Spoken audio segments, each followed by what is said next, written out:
Thornton Wilder's cleverest theatrical trick was to make the inhabitants of his fictional village, Grover's Corners, into actors.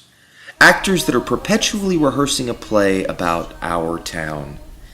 It doesn't matter that the play was written in 1937, or that it's set in the pre-Depression period between 1901 and 1913.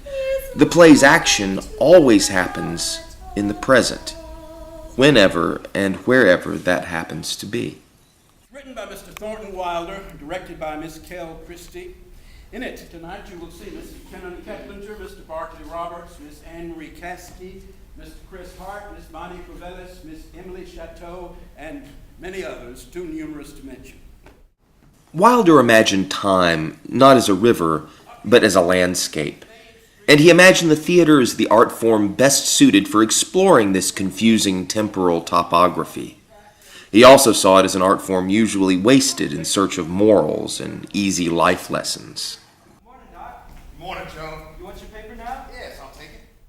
Though it's sometimes misrepresented as a meditation on the virtues of small-town life, Wilder steered clear of the moralizing, preferring instead to present life and all its ironies with the ambivalence of time itself. Mr. Webb's a good mind to give up Napoleon and move over to the Civil War, only Dr. Gibbs, being such a great expert, makes him despair. Well, it's a fact. Dr. Gibbs is never so happy as when he's at Antietam or Gettysburg.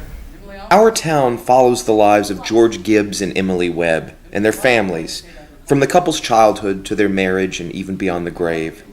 Their dramatized life together illustrates the idea Wilder put forward on the last page of his novel, The Bridge of San Luis Rey, when he wrote, "There is a land of the living and a land of the dead, and the bridge is love, the only survival, the only meaning." Must have been awfully muddy. What did she die of, Julia?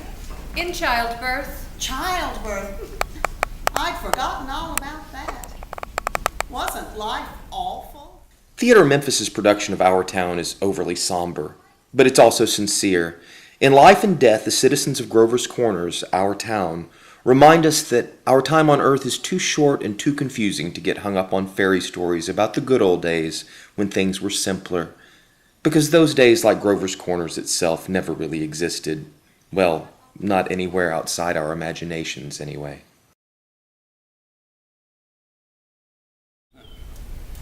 The morning star always gets wonderful bright the minute before it has to go, doesn't it?